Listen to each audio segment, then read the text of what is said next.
Okay, so that's fine. Okay. Um Hey guys. Oh Hey. my mic. This is actually so anti-woman, and I know I shouldn't say that, but it is. Hey, I mean, that's a great way to start our podcast episode that's about It is women. about women. So before we start, how are you doing? I'm doing. Wait, I can't turn to look at you though. I'm doing well. How are you? I am good. I just celebrated not only my birthday, yay! Big 2-3. Yup. Yes. But also just the other day was Hari Kartini, or also known as Happy Kartini Day. And she's actually an Indonesian woman. In the 80s and 90s, she actually was the biggest activist for women's rights and women's education. And so that's why I posted all those pictures of me, and I'll put it on screen. Do we know how to do that though? I can do that. And basically, she was the biggest advocate for women's rights, women's education. And so, for modern day celebration, women all across Indonesia, as well as anyone who does want to be, who wants to participate, we wear kabayas, which are traditional Indonesian clothing. Wait. And Sorry, I'm doing something with the mic. Go ahead. Oh, I wait, know. I think I just broke it. No. But anyway, yeah, so that's a little history lesson. April 21st, Kartini Day. But Awesome. That's good to know. I don't know much yes. about Indonesian culture, so it's good that I wish I could look at you. It's good. No, Good I to do know. too. I wish I could. But yeah, actually, speaking of which, I actually did not know about Kartini Day until Sunday. Wait, and when was it? Yesterday. Oh. So I learned about it like a day or two ago before I officially posted it on my Instagram, which I think kind of ties in and leads into what we will be talking about today, which is Women. Specifically Southeast Asian women and their yes. femininities and how they are, what was it? Femininities and what else? Um, femininities and Also, we how forget our project. they no.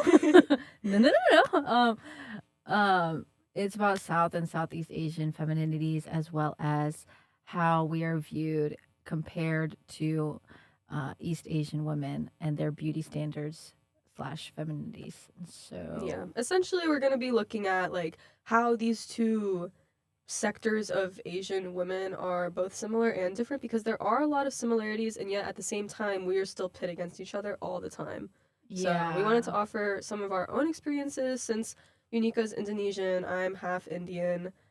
So we've kind of undergone some of the similar or like some like stereotypical, I guess, like or like almost like canon events yeah, I for love that. women and I mean, no, specifically I for don't love that. love that. Love the evil canon events. Yes. Yes, they make us into who we are, You know, but in a way.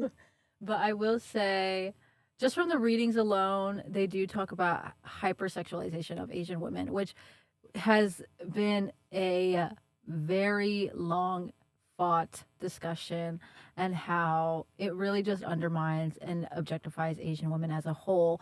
Yet, from what I was looking at, it's like most of the women that are talked about as evil temptresses, those who are cast as evil temptresses, they're oftentimes very Eastern Asian, like Japanese, Korean, Chinese, where you don't really see a lot of us in the grand scheme of It's things. true. I feel like just like growing up, I feel like being South Asian, it's always like it's different because like East Asia, it's like when people think of East Asia, they think like, oh, like anime and matcha and like Korean skincare and all this stuff. And then people think of India and they're like, oh, you guys like smell bad. I was gonna say, like, the Yeah. first thing most people think of when they think of India is like stinky, smelly, like Just like weird hair texture and like yeah, it's like there's an entirely like yes, we're all Asian women, but there's like an entirely different standard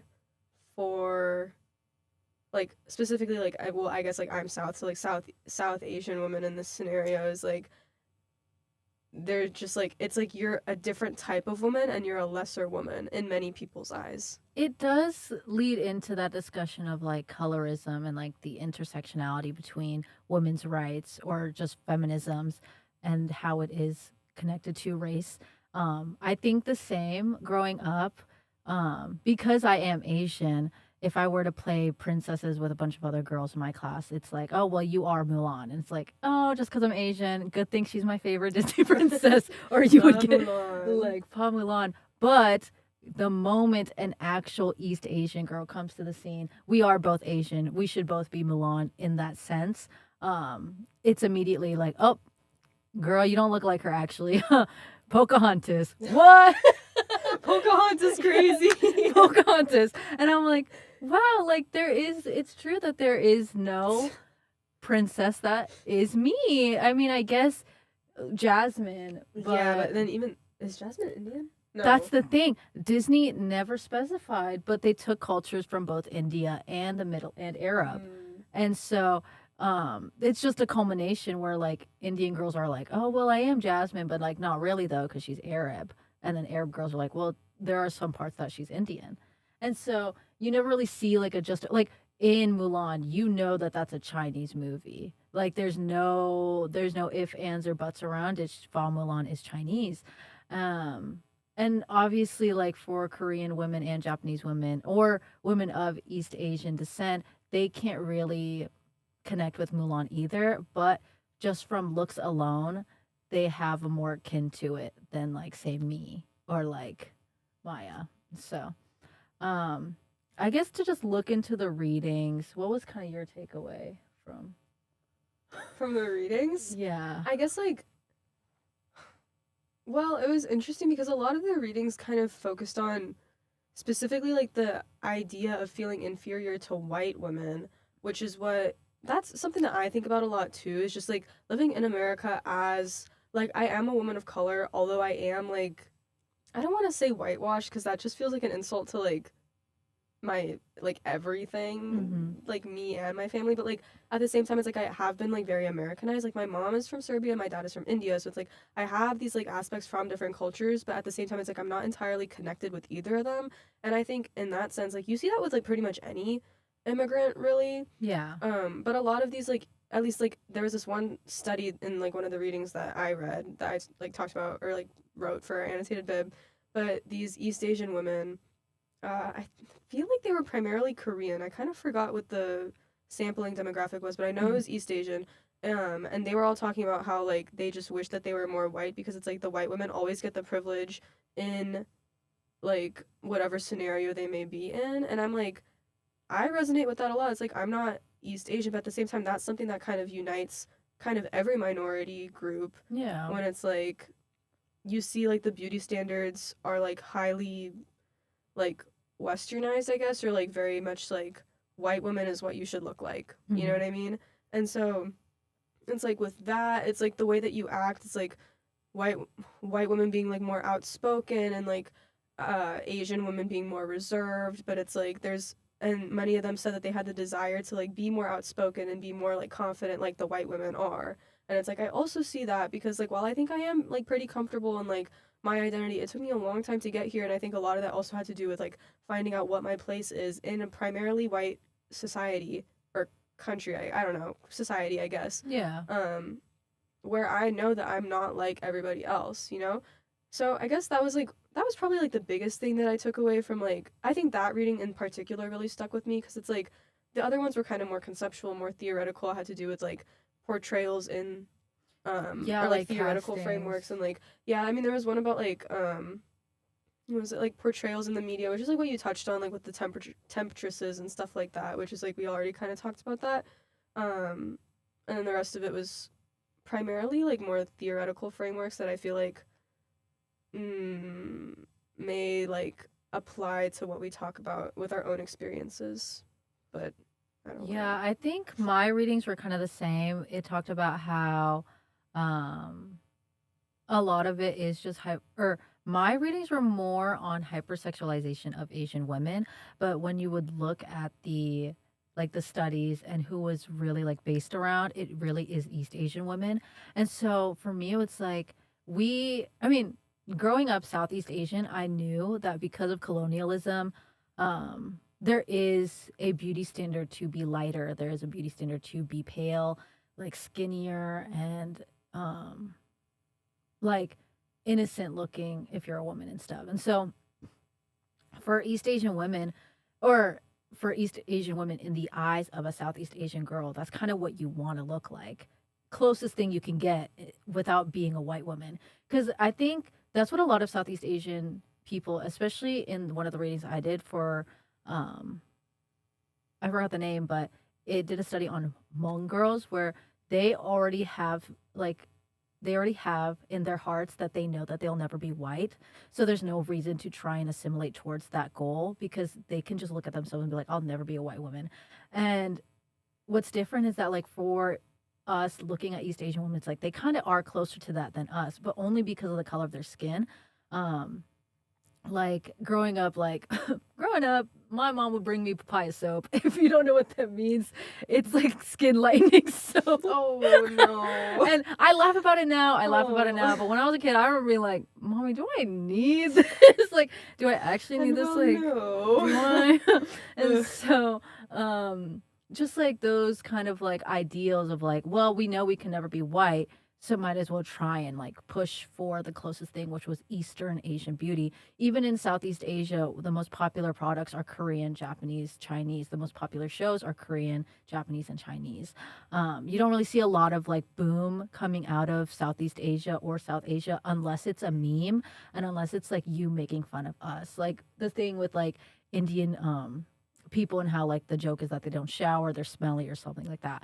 Like I think that's one thing that like we know it's harmful, but it's kind of the only thing that's kind of pushing for our acceptance in the world is that we're being stereotyped. But it's not easy, especially because I think it's also another thing that like East Asian scholars have had more time to discuss about these issues because they have been accepted quicker than Southeast Asian. Like I feel like or Southeast Asian communities. I feel like just from the readings alone, you can tell that all those authors have accreditations and stuff, but like you never see like even just from like names alone, like it's not Southeast or South Asian names that are doing these research papers. It's East Asian names.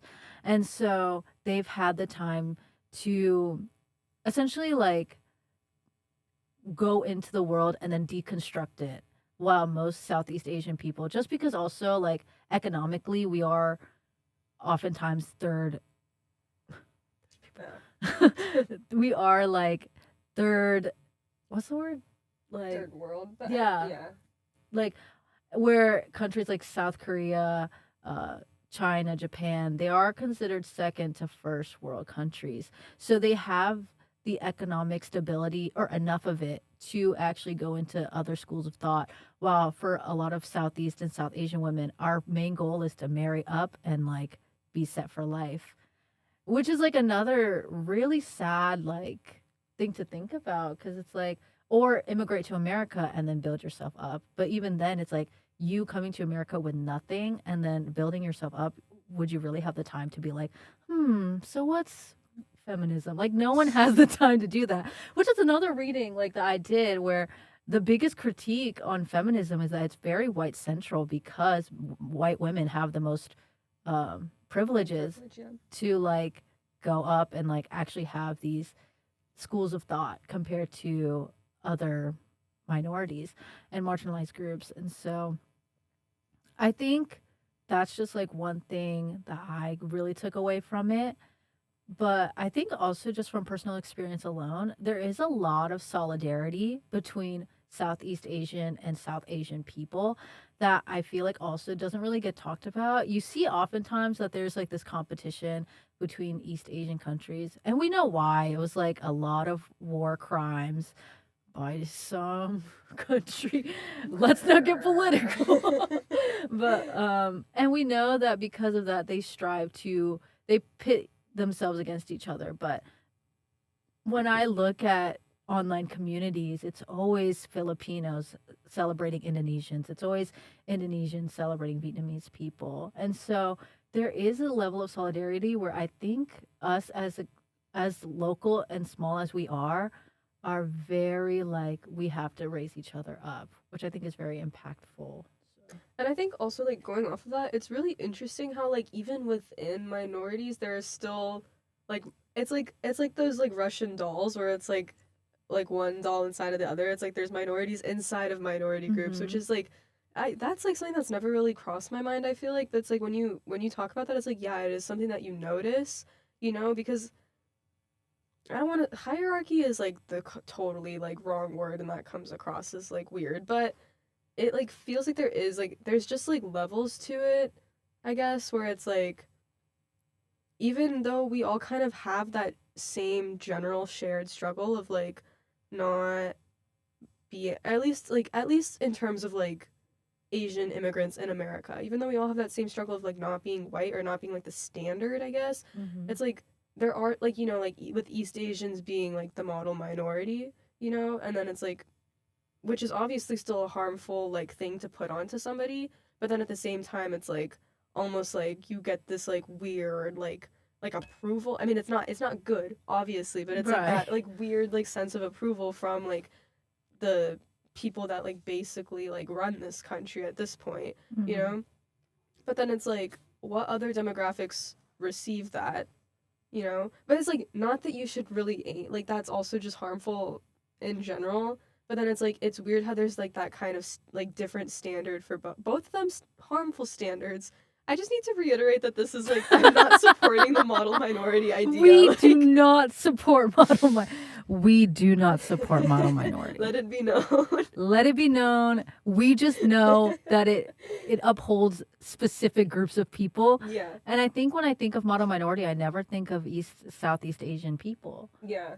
And so, and that's another thing too, is that because of that, which is what my reading was about, was that like Hmong girls who know they can never be white, who don't strive to be white anymore because they don't fall into the standards that they've held in their hearts.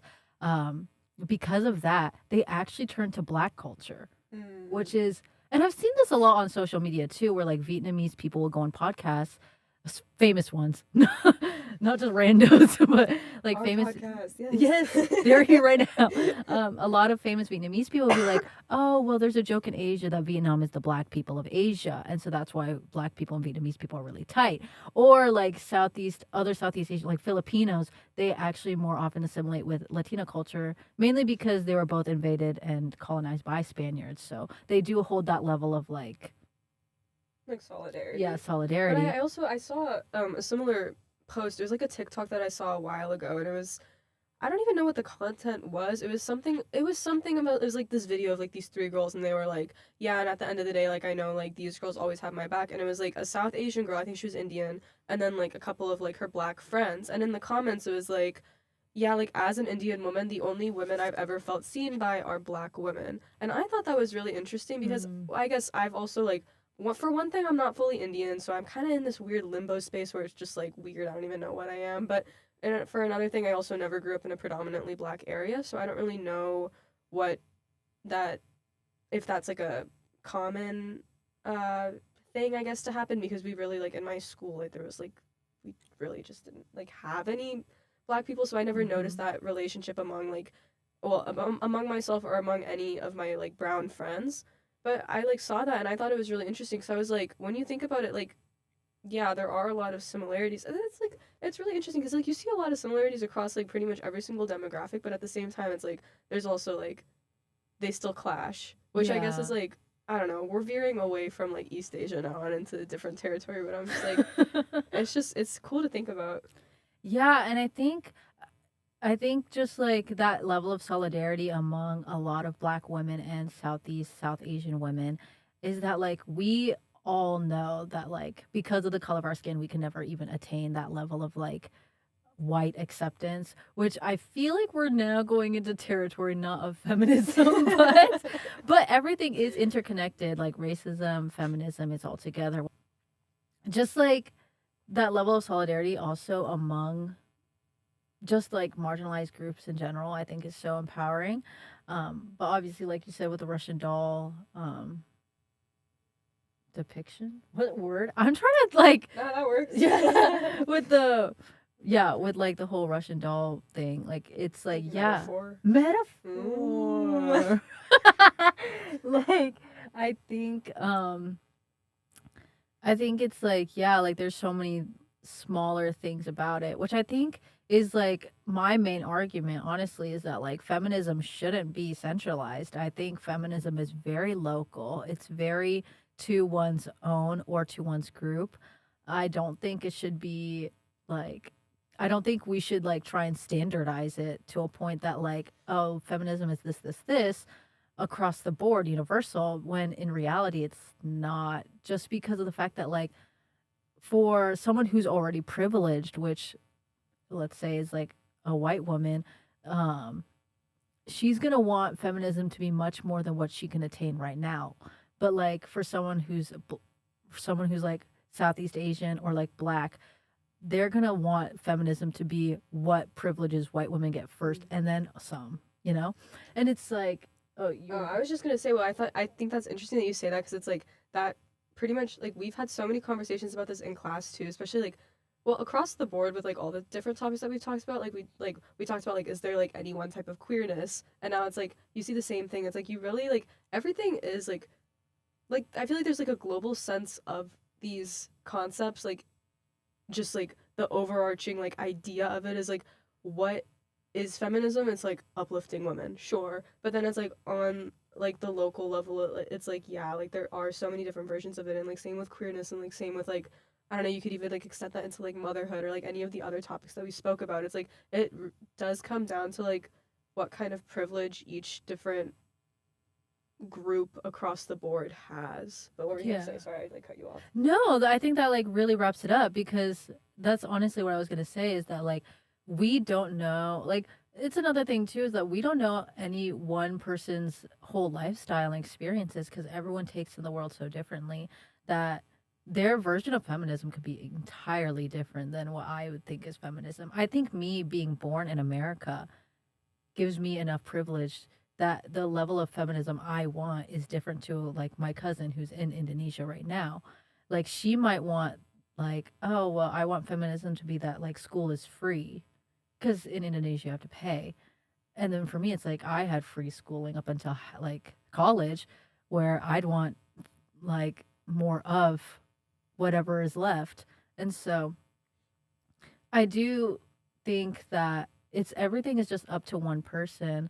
And same thing with like mail order brides too, where it's like, I think I read an article where a lot of men would like just buy wives online. And so a group of Asian women decided to make like a snub website, like a fake, it's a satirical website that is basically made to look like those websites where you can buy brides. And instead of like getting what you want, you would get like just funny pictures being like, I'm not an object, you can't just buy me, I'm not on sale. But the real websites that are like that, can we really be mad at the woman who put themselves on those platforms because they're just trying to move up instead of like staying where they are, which is like struggling. And so it's like it's good that like women are fighting back because at the end of the day these are very predatory based websites. These are very almost trafficking levels of scary. And like just making it known that like we as Asian women are women, we are people. It's a good point, but then there's also like that other look at it's like some of these women who put themselves on these websites are just trying to get out. Like they're really just trying to make it out of wherever they are. And so this could be their last resort. And so can we really be mad at the women who do that? Which I am glad to say that like there's never really any discourse on the women involved. It's really just about the men. And so that's kind of like where that reading ends for me. So yeah. Sweet. Well, not sweet. No, like guys, we don't support trafficking. God. Guys, we're gonna sound so But Just fighting for our lives. Yeah, fighting not to get like canceled. But yeah, no, I think that was a really good point. do you have any final thoughts? I mean, let's see. I think we touched on everything we wanted to talk about. Pretty Our own much. experiences, kind of like the similarities Like the between. readings, Yeah. similarities, differences. I don't know. This is a very long I could talk about this for hours, but we I have guess we should probably wrap it up. 'Cause we have 26. taken 30-ish minutes of your Yeah. time. So, hey, if you want us back, if you want this outside of CMLT 3220. 3220, if you want this outside of SMLT 3220 with special guests, we Really? could. Okay. Well, then, just like We'll bring Ryan. what an honored guest. Yeah, well, yeah, if you want that, then drop a like, drop a comment. Don't actually do that. I don't think we're actually gonna do this. No. And But like in theory. in theory, we could Zoom meeting. True. It's also really nice to be in this podcast room. So It low is key, so any nice. excuse to get us back in here. Any excuse, Right. honestly, we could debate anything. Yeah, follow us on our socials. There's no social for this podcast, but you can follow me personally on Eunike.em.png on Instagram. And I'm Maya Iyer with 2 R's. MAYAIYERR on Ooh, Instagram. Yes, bars. bars. Yeah, thanks. Hopefully you guys took something out of it. If not, thanks for listening to us yap for 30 minutes. Yes. And we But had a yeah. lot to say. We did. I do think there is more to say, but There always is. there always is when it comes to stuff like this. So thank you so much.